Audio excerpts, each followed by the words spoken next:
For Telesur, I'm Cody Weddle in Caracas. The community of Ferguson, Missouri witnessed another night of protests as the National Guard announced it would begin to pull out of the troubled St. Louis suburb. After National Guard troops last week, Governor Jay Nixon ordered the beginning of a withdrawal of the troops from Ferguson on Thursday. The killing of an unarmed African-American teen, Michael Brown, by a white police officer sparked outrage across the country.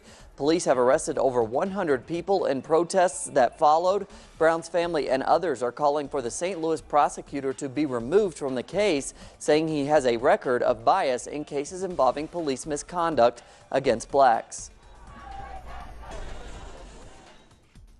Renewed Israeli attacks on Gaza continue raising the Palestinian death toll, with health officials confirming 9 more children have been killed. UNICEF Gaza chief Pernille Ironside says the latest deaths brings the total number of Palestinian children killed to nearly 470, with another 3,000 kids injured. To date, 3 Israeli civilians have been killed. For the latest on the ground in Gaza, we go to our correspondent, Noor Harazin. The Israeli military continued their attacks on the Gaza Strip on Friday. At least 6 Palestinians were killed in different Israeli attacks on the Gaza Strip in southern Gaza, middle Gaza and in northern Gaza.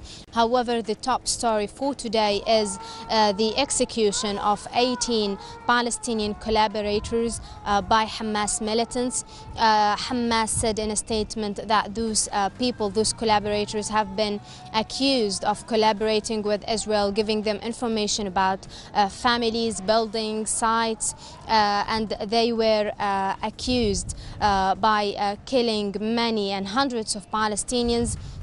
They said that they were trailed by the Palestinian Revolutionary Court. That's why they killed them. And while we were on the streets asking residents about their thoughts, they fully supported Hamas's actions, saying that if those people were trailed anywhere in the world, they will be executed because they are responsible not for only one killing crime, but hundreds and many.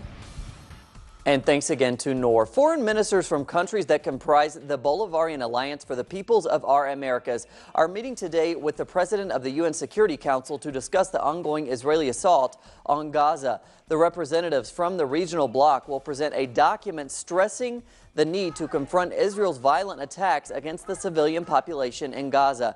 Member countries have ratified their support for Gaza on numerous occasions.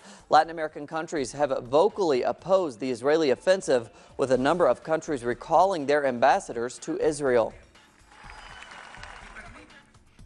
The Central American nation of Honduras continues to witness a surge in violent crime following a coup in the country in 2009. The government's plan to address the climbing crime rates has so far been met with criticism. Here's our Central American correspondent, Gerardo Torres. The political parties in Honduras criticized the government's security strategy, which is based on the militarization of society and requires a high budget for military squadrons that take orders directly from the president and are not accountable to oversight.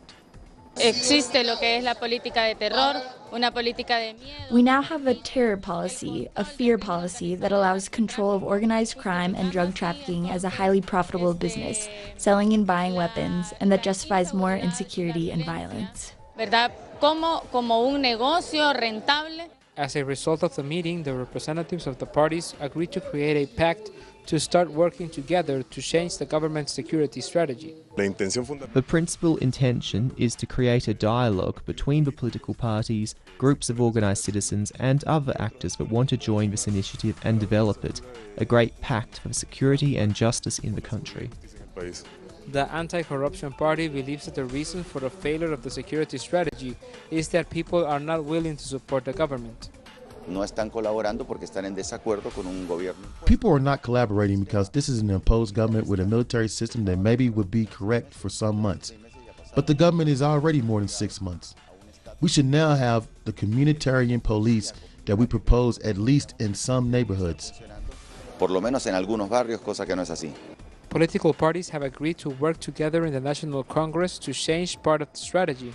Organized citizen groups have assured that they will continue their pressure to have results, and the government has expressed that few changes will be allowed. Gerardo Torres, Telesur, Central America. Peruvian miners striking over labor rights have encountered a violent response by authorities. More than 100 miners at the Chinese-owned Chagong iron mine tried to form a blockade at the labor ministry in Lima when fighting with police broke out.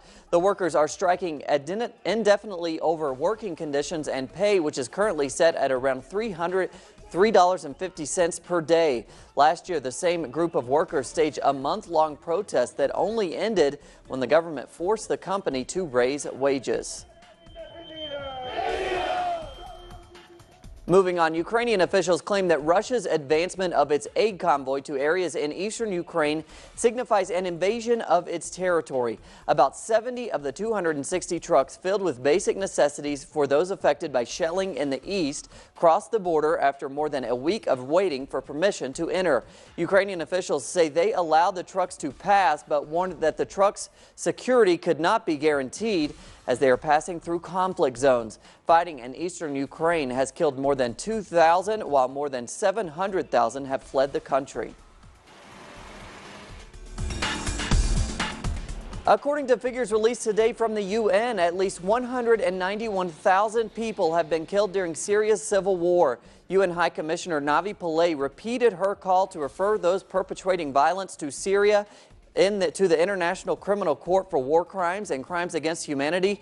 The conflict started in March 2011 with anti-government protests, but has escalated with an influx of foreign fighters, including those who currently comprise the Islamic State extremists. The music group that introduced the world to the traditional Mexican norteño music genre has landed a star on the Hollywood Walk of Fame. Los Tigres del Norte have become the first norteño band to receive a star. The family band, who came to the USA from Mexico as children, have sold more than 37 million albums, with 22 of them reaching #1. They are known for their socially conscious lyrics covering issues such as immigration and politics, including a song dedicated to former Venezuelan President Hugo Chavez. The band has refused to glorify violence or drug culture in its music.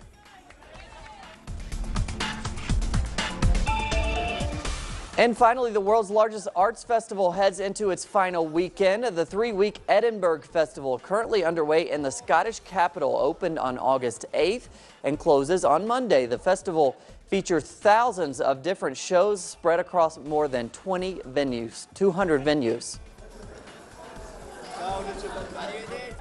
More on those and other stories at our website, telesurtv.net/English. For Telesur English, I'm Cody Weddle.